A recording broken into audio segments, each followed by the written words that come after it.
Pour une autre vidéo sur un passage, la technique numéro 5, comme je viens de vous la montrer sur le textbook, qui s'appelle Mizumagare,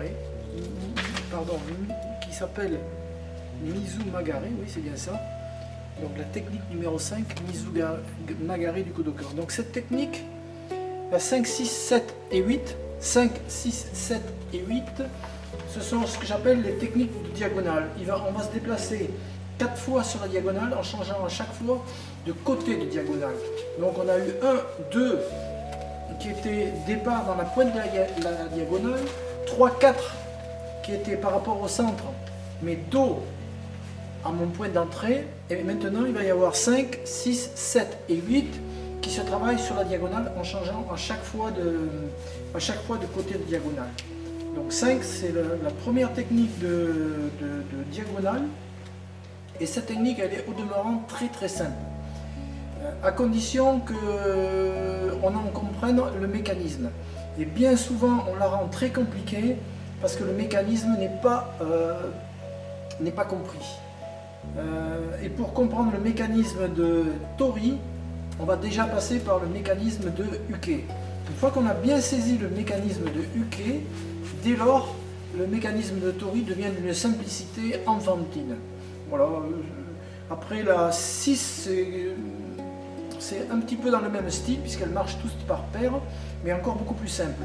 Mais cette 5, quand on observe ceux qui apprennent Koshiki no Kata, il y a toujours d'énormes difficultés parce que justement elle est tellement simple, on cherche, il faut une coordination entre Uke et Tori et qu'on a toujours du mal à comprendre. Donc je vais faire cette vidéo pour mon collègue du Sud, sur laquelle on a déjà beaucoup travaillé ici, et pour lui rappeler un petit peu ce dont on avait déjà mis en place. Alors, pour cette technique, 4, 5 et 6, 4, si je rentre ici, 5 sera là, 6 sera là, 7 sera là, 8 sera là, si je rentre là. Donc il faut toujours que j'ai mon poste en tête, mon poste d'entrée, mon milieu et mon entrée de diagonale. Mon entrée de diagonale, ma fin de diagonale. Ça c'est hyper important. Donc pour cette technique 5, le rôle de Uke, il va aller chercher son couteau et essayer de faire un accrochage. Donc il va chercher son couteau. 1, 2, 3. Jusque là c'est hyper simple, il n'y a rien de compliqué. La première déjà des complications, le but de cette technique c'est d'aller chercher le col, on va dire col, puisqu'on a le judoka a un col, le plastron, c'est le samouraï il a un plastron, mais le col, et le piquer. Donc, piquer en bas, piquer en haut, je ne sais pas trop, mais c'est sortir le couteau, piquer. Soit on peut piquer là, soit on peut piquer en bas, là où, mais bon, cette histoire n'est pas importante. Ce qui est important, c'est ce geste. Donc dans le premier geste, il y a l'idée d'aller chercher.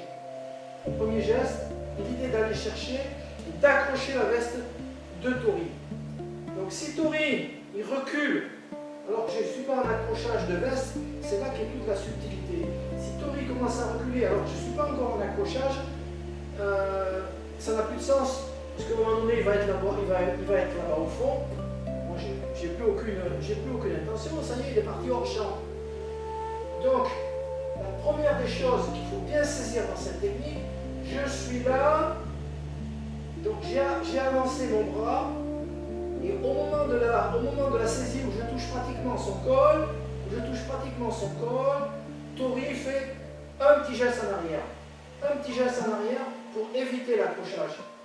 Il fait un petit geste en arrière pour éviter l'accrochage. Et quand il fait ce petit geste en arrière pour éviter l'accrochage, moi, je rajoute les 10 cm qui m'a piqué pour pouvoir aller le chercher. Et toute la subtilité de cette technique, elle est dans cet instant-là qu'il faut comprendre. Parce que dans cet instant-là, je me mets en déséquilibre. Là, c'est fini, je suis mort. Je suis mort.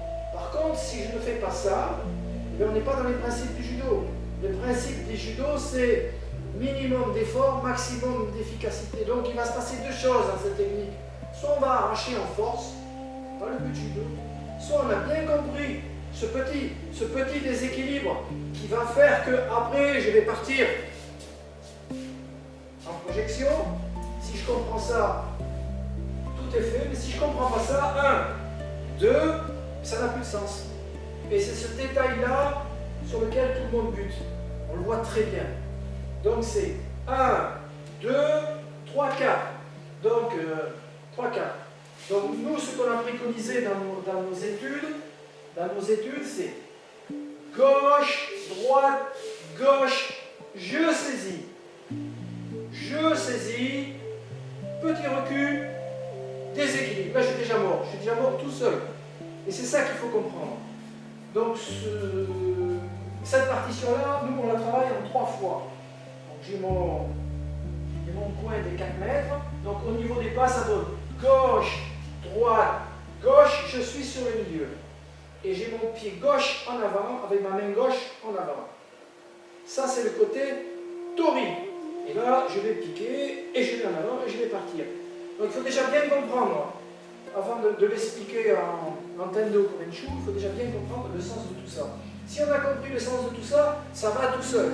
Mais si on n'a pas compris, et on ne voit pas ce qu'on fait, on ne sait pas ce qu'on fait, c'est du stéréotype, et ça n'a plus aucun sens.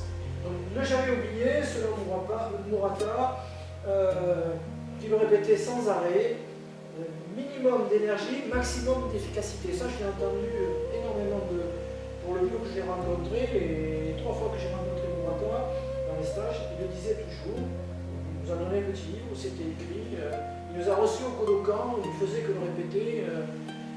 Il parlait, il disait vous verrez dans une demi-heure, tout le monde dormira. Et effectivement, dans la demi-heure, on était allongés comme ça, et moi le premier, parce qu'on était fatigués, le décalage horaire et tout, et on tombait comme des mouches sous les longs discours, et c'est tout ce qu'il a voulu nous enseigner. Donc, moi, une des phrases que je retiendrai de Murata, c'est minimum d'énergie, maximum d'efficacité. Donc si je suis là, que je tire, que je mes appuis, et bien l'autre il va tirer comme un malade, et ça n'a plus de sens. Ça n'a plus de sens. Il y a beaucoup de choses auxquelles je reviendrai dans le Goshiki que j'ai vu, et qui, à mon sens, demandent à être échangées, élaborées, et voir si on arrive à se comprendre, ou si j'ai peut-être compris des bêtises, ou si des bêtises sont faites. Ça peut être les deux. Donc cette technique, je répète, je vais saisir en tant que uke, et je vais sortir le couteau. Donc on résume, pour uke, donc c'est 1, 2, 3, kuzushi. Voilà. Et là, si tori, il est parti avant que j'emmène ma main au col, ça n'a plus de sens. Ça, c'est la deuxième grosse faute qui se passe. La deuxième grosse faute. Maintenant, on va changer les rôles. Et ça va être une vidéo très très courte, mais du peu que je vais essayer de mettre dedans, sans avoir pris le bouquin, c'est de mémoire. Judo, c'est acquérir et transmettre. Donc, essayez de redonner cette vidéo à mon collègue qui en a besoin, parce qu'on a travaillé pas mal ici. Et cette partie, elle a été, on y a passé beaucoup de temps pour pouvoir l'intégrer, pour pouvoir avoir cette compréhension entre tori et uke. Tori et uke. Quand il y a la compréhension entre tori et uke, chacun a son rôle. Personne n'anticipe, et à ce moment-là, c'est hyper chouette. Si tori s'en va avant que uke l'ait fait, ça ne va pas. Et si uke ne comprend pas qu'il ait cette petite réaction, cette technique, elle tombe à l'eau. Donc ça tient à peu de choses. C'est une technique hyper simple, mais dans sa décomposition, il faut essayer de comprendre tous les éléments que je suis en train d'intégrer. Donc le rôle de tori maintenant. Donc après la 4 c'était stock. Voilà, ouais, c'était bien ça. Ouais. Et puis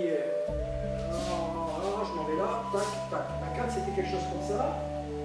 Donc je suis parti, je suis chuté, ma chute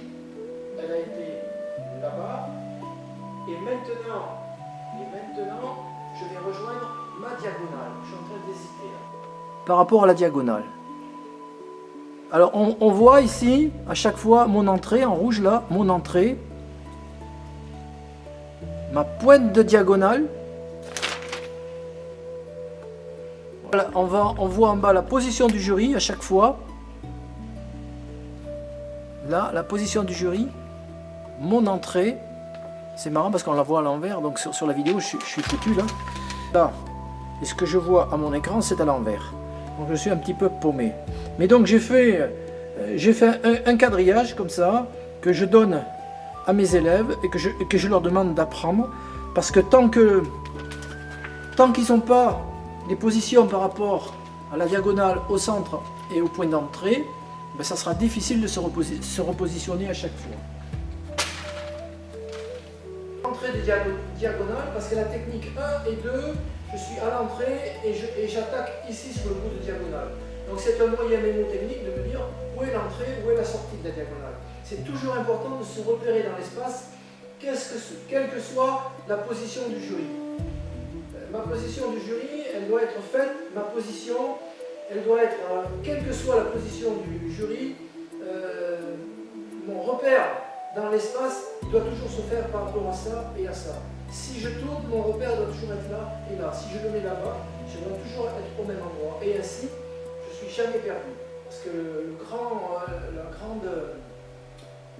la grande difficulté qu'on a dans un kata, et ça m'est arrivé à moi et à beaucoup de mes collègues, on travaille toujours avec une position du jury d'un côté et nous toujours du même côté. Ce qui fait que le jour où le jury pense qu'on change de côté, on se base au jury et on est complètement paumé. Donc il faut avoir les points de repère. Les points de repère qui sont fixes, comme je disais dans la vidéo précédente, c'est notre milieu, notre bout de diagonale et notre entrée tapis que j'ai visualisé sur mon quadrillage avec une petite pointe de jury, une petite pointe, mon entrée avec un petit trait et mon départ de diagonale. Donc sur cette diagonale là, après avoir projeté en 4 buquets, je vais revenir sur la pointe de la diagonale, pas sur l'entrée. L'entrée elle est là-bas. Et là, moi je vais faire pareil. 1, 2, 3. Pied droit, pied gauche. Il y en a d'autres qui vont faire 1, 2, 3, 4. Certainement pas ça. Gauche, droite, gauche. Textbook Kodokan, on est là.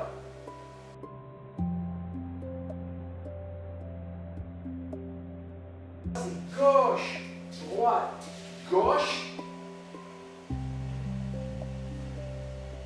Et là, je vais saisir la main. Et là, je vais saisir le bras comme ça. Pour tirer.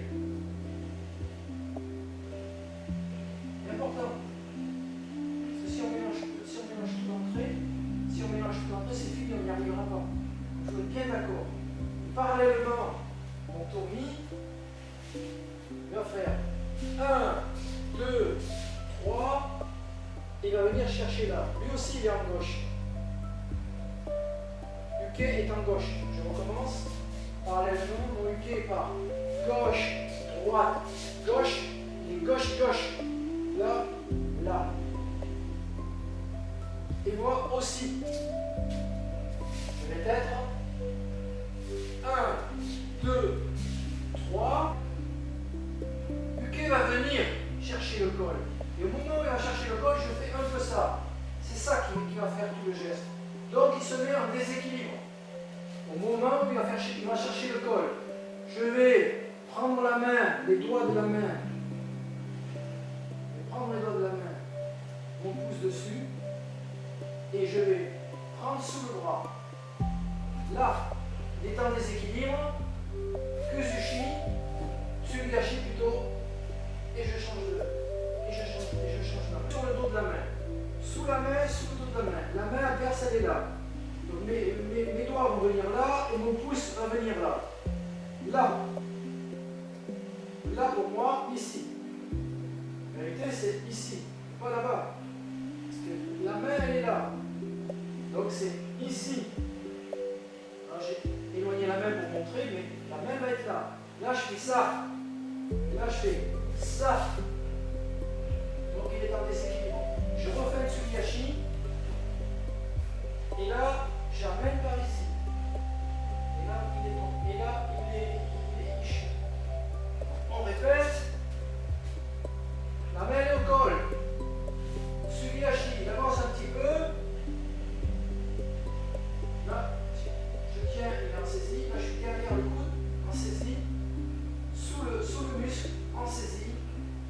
Et je repars en amenant là. Je repars en amenant là parce que dans ce petit pas, il s'est mis tout seul en déséquilibre. Et ça, il faut bien le comprendre. C'est très très compliqué. Très compliqué parce que énormément de gens n'arrivent pas à le faire. Voilà. Si c'était aussi simple que ça, je ne passerais pas autant de temps. Donc je suis ici, j'ai pris, puisque la main elle est là. Je recule un petit peu. Au moment, il recule un petit peu, sa main, il la réavance. Je prends. Et là, de ma main qui était là en tirant, je tire et puis elle vient là. Donc ma main fait ma main elle tire et elle fait ça. Ma main elle tire et elle fait ça. Ma main elle tire et elle fait ça. Je suis derrière le coude, je tire et je rentre sur le muscle pour le repousser. Là. Ma position à moi elle est naturelle. Je suis dans la ligne dans la diagonale, dans la ligne d'exécution.